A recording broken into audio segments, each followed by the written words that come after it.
What's up tech, it's Josh here, and this is my HTC U11 review. I'm excited to present it to you guys because it's not just a smartphone to me, it came with some really cool experiences along the way. Some of that experience was because I was able to go to the product launch event in Taiwan when they announced the phone, and along with that trip I was able to meet some really cool people, Chad and Taylor just to name a couple, and I'll leave those links down below in the description to those channels. You definitely want to check them out when you get a chance. We also met up with a global HTC fan base, and it was a pretty cool experience because we got to get the local flavor at a restaurant, but also kind of interact with each other's cultures and just kind of bounce questions off each other, some things that we might be interested in or wanted to know. And some stuff like that just added to the experience that much more. But also, I was able to go into HTC facilities and see where they design everything, where they make everything. We got to see the product line. We got to see where they make everything, where they inspect things. Like, I grew such a bigger appreciation of what they go through as far as what quality goes for when they make a phone, and especially for the U11, because that was actually what was on the assembly line when we got to go through the factory. I've got a whole blog post dedicated to the HTC facilities that I got to experience, and I'll leave that link down below in the description as well. You definitely want to check it out because it definitely gives you a new perspective of what a company goes through in order to try to provide us a great product. So I have a newfound greater perspective than what a typical reviewer might have, because not everybody got to experience that. Actually, some of the stuff that we got to see was for the first time for press, so that was pretty cool that I got to do that. Leading up to the actual announcement event, there was a lot of mystery involved with what the HTC U11 was going to be like. There were some leaks and all that kind of stuff, but when they started announcing all the different features, I was like, man, this phone is actually checking off a lot of boxes, and I think a lot of people would actually be very happy with this device. From that moment, I had that opinion, and even to this day, I think that this phone is definitely a top contender for being one of the best smartphones of this year. Now, of course, it's going to be a lot of preferences involved. HTC has struggled in the past, but I really think that they're on a lot better track this time with the U11. The M series had a decent little run, but I think this is a better path for HTC. The U11 is definitely a great device that you want to take note of. And I want to go over the features of where they just win, but also go over some of the stuff that I think that they could have changed or done differently. First of all, I want to go over something I have a little bit of mixed feelings about, which is actually the design. The design of the HTC U11 looks amazing. It's one of the best glass backs that I've seen next to the Honor 8. I think the Honor 8 has the best glass back. While it looks nice, I'm just not that much of a fan of glass backs anymore. And the reason why I'm a little hesitant on a glass back is because they just mark up so easy.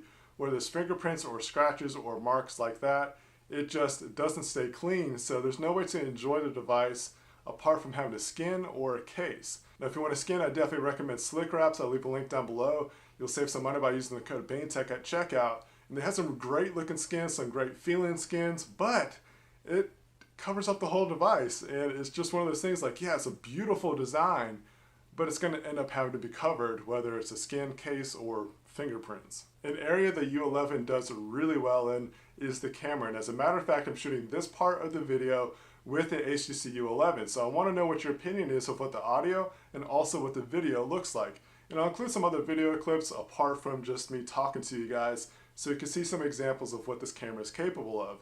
And let me tell you, it's really good. I'm impressed with it. Some of the stuff I really like about the camera is the focus. The focus is really smooth.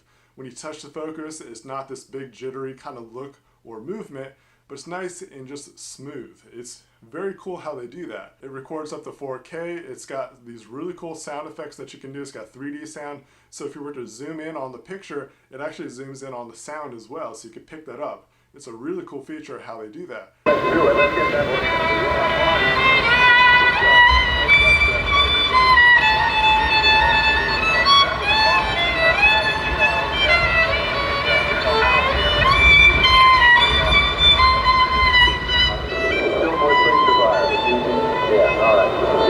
It even records in high-res audio, but keep in mind that if you do that, it's going to export into an MKV file, and it's not too compatible with most programs. You're going to have to convert that file over into something else. So depending on your software will depend on what the quality is going to be like, but if you're able to keep that quality, it's really, really good. The camera does really good with the focusing, it does really awesome with the sound, but it's also got a really great app. The app has everything that you need. You don't have to go to the Play Store and download a separate app to do a certain job like you have to do with certain other kind of phones like the Pixel because of the Google camera.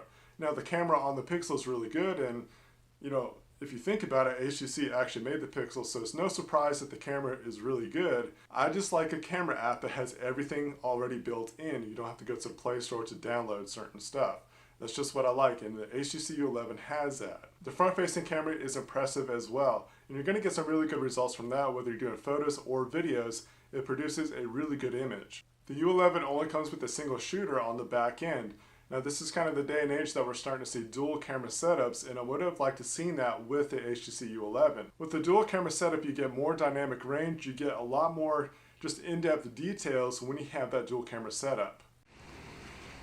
This part of the video I want to test out the front-facing camera and also the rear-facing camera as far as the video goes. Like, I'm going to do a whole different video about if this is going to be good for vlogging or not, but you can kind of see how the lighting is going to change because I'm just going to walk around my house and see how it adapts. So I'm going to do that with the front-facing camera and also for the rear-facing. But I want you to let me know what the sound is like, but also what's the stability look like. I've just got this extended out with my arm and using my hand, nothing else. So let me know what you think. Plus I got all kinds of noises going on. I got the air conditioner, got people working on cars, you know, just neighbors doing neighborly stuff. There's a couple houses down, someone's building something, so they got a nail gun going.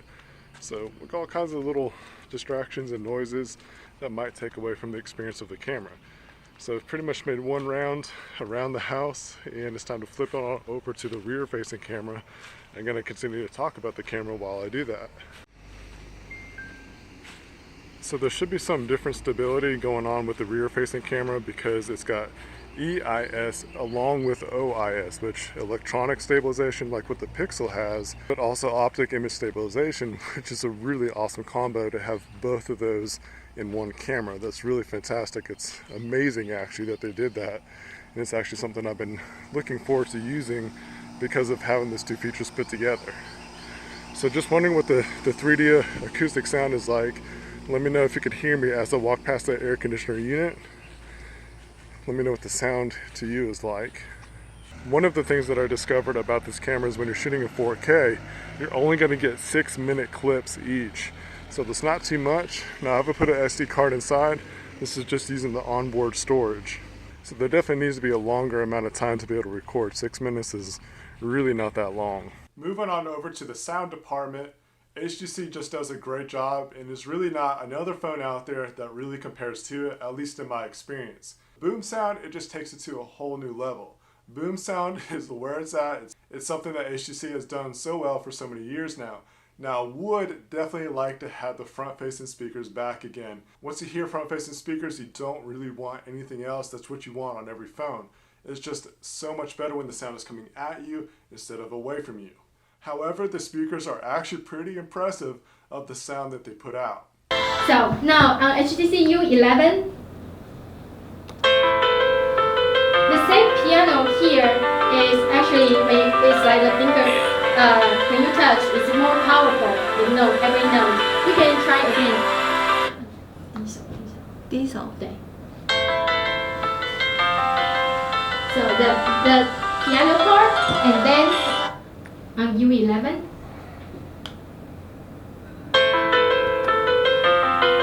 Yeah. So this is the difference that we are delivering. So now let's try another kind of music.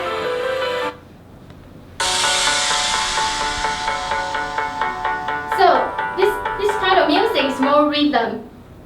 Yeah. So right now you can see every note is here more thick because we have more dynamic range, and then there's of course more bass.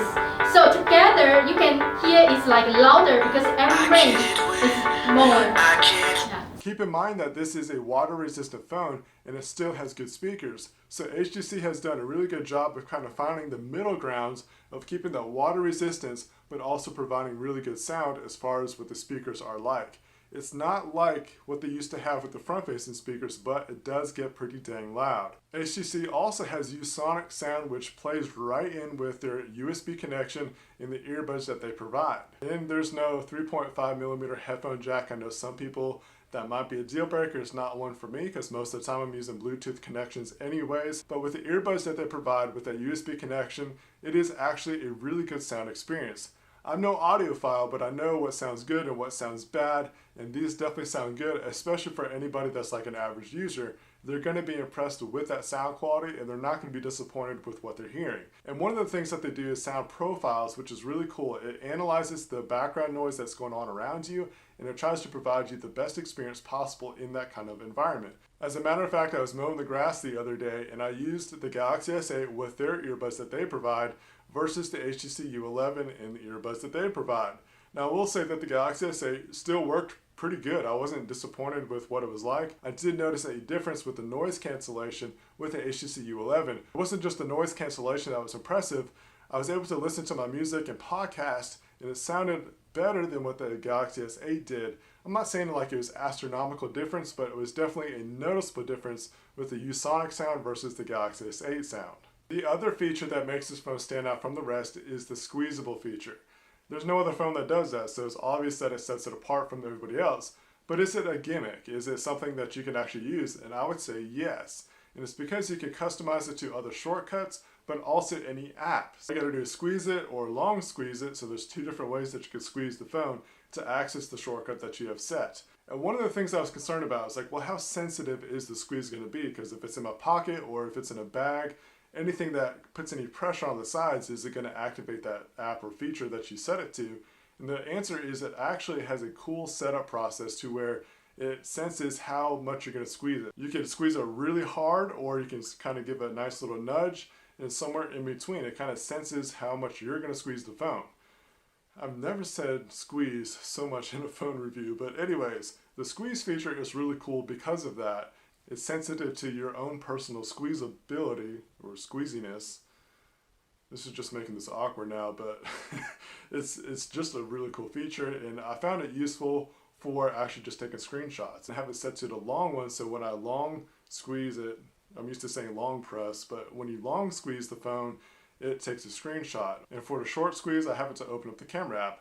Just a quick way to open up my camera. So it's pretty cool that you can do that kind of stuff with this squeeze feature, and I think that you would find it pretty useful. The only gripe that I have with the squeezable feature is that when I mount it to a smartphone mount, because it squeezes the phone, it activates the squeeze feature. And so that was kind of irritating, and I know it's not going to be something that a lot of people are going to have an issue with, but if you like to put it up on a selfie stick, or if you like to use a phone like I am right now recording a video, you're going to activate that squeeze feature unless if like the smartphone mount is not that squeezable. I'm done saying squeeze for now. So let's talk about that bottom chin area of the HTC U11. There's some things I like about it and some things I don't.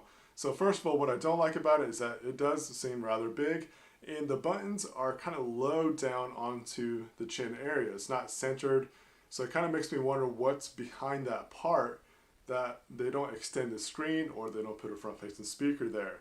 So that's kind of a mystery to me of why they have so much space between the screen and those buttons. I would rather them be centered up. It just takes a little bit more getting used to when you're trying to find those buttons, because one, they're small too, but they're also placed pretty low.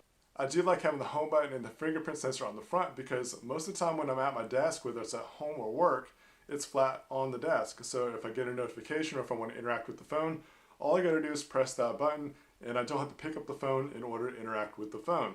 Also, it works better than the fingerprint sensor on the Galaxy S8. This thing has been kind of irritating lately. I don't like the placement on it.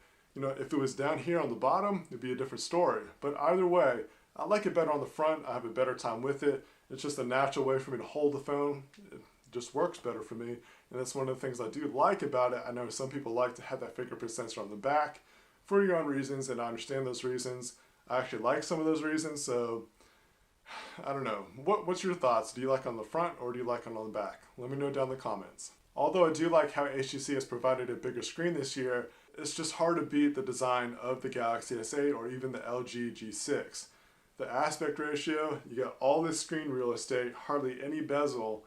It's just a hard design to beat, and Samsung did a good job with their design this year. But in order to keep up in 2017, you're going to have a minimal bezel design.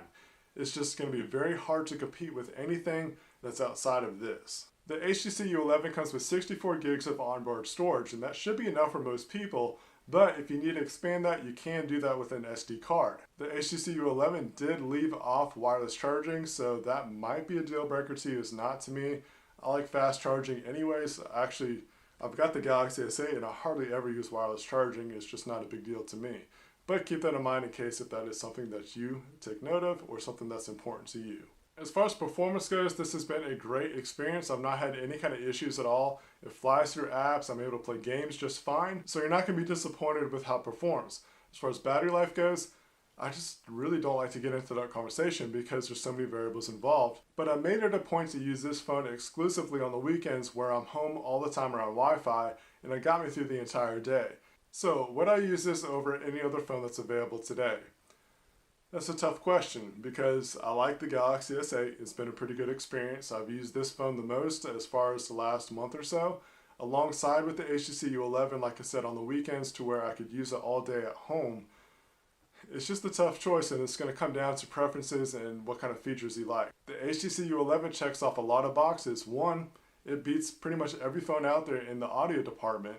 It's water resistant, it's got expanded storage, it's got a good size screen, a good looking screen, great camera, so there's not much that you really mark off as a loss for the HTC U11, other than maybe some design kind of issues like with the home button placement or the glass back. That all comes down to preference anyway, so it's a tough choice, and I would say just maybe give it a try. So there's my thoughts on the HTC U11. Let me know what your thoughts are down in the comments. Is there anything else that you want to know? I'll try to answer those questions down below in the comment section. I should have a USA version of the HTC U11 coming to me really soon. And if there's any kind of updates, I'll let you guys know either on social media or blog post. And if it's important enough, I'll make a whole separate video about it. If you're not subscribed by now, please do so. Hit that red button and also hit that notification bell so you don't miss any more videos from me. Share this video with your favorite social networks, and until then, stay techy.